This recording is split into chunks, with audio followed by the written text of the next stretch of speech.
In this video, I'm going to show you how to work on a phone bank for Mike McCabe. Once you've been assigned to a phone bank, your name will appear in a spreadsheet that looks something like this that you'll get in a link in an email. And if you click on that link and you open it up, it'll be in a Google spreadsheet. And what you want to do is on the callers sheet, you want to find your name. If you've been assigned to a group of contacts on the contact list, you'll appear in this upper category. If you're added as a backup in case one of the people on the upper part don't have time to make their phone calls, then your name will appear down here. Assuming that it appears in this upper group, then you want to find yourself. And let's just use Mike as an example. So Mike is caller ID number 5. At the bottom, and also in the email that you receive, will be a link to a script that will be used on this particular polling. In this case, we're calling about Wisconsin's choice, but the script may vary depending on whatever the phone banking activity is that you're working on. So, with that in mind, and with that up on another browser window, this is a Google Doc, so you don't have to have a particular program installed on your computer. Then let's go back to finding Mike. So Mike is in group number 5. So we click on supporters to call sheet at the bottom, and then what we want to do is scroll down by grabbing this dark part of the scroll bar and pull it down until we get to group number 5. There's Mike. So you want to start at the top of the list, and in this case Mike would be calling Mary Schneider.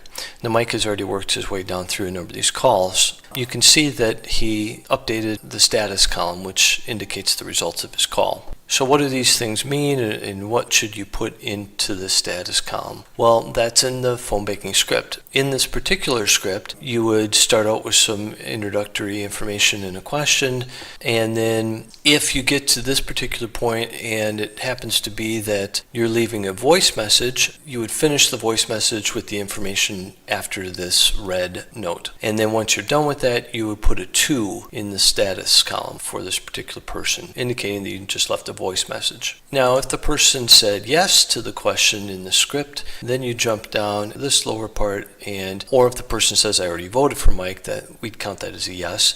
Then you would want to finish with this statement in the case of that they want to vote. And if they want you to send a link, then you could offer to give them the link verbally or ask if you should email or text it to them. And then if you scroll in the bottom of this sheet on the left, a little bit to the right, you can see there's some email addresses in this spreadsheet. So if their particular email address is wrong, you could overwrite it, or you could just ask if that email address is fine to send the link to. On the other hand, if the person said yes, then when you're done with the call, you would enter a 1 in the status column, like so. Now, if the person said no, or there was no answer or a wrong number, then you would put a 0 in this column. And you could make a note if you like to the right. If it's a wrong number, we can try and update our contacts.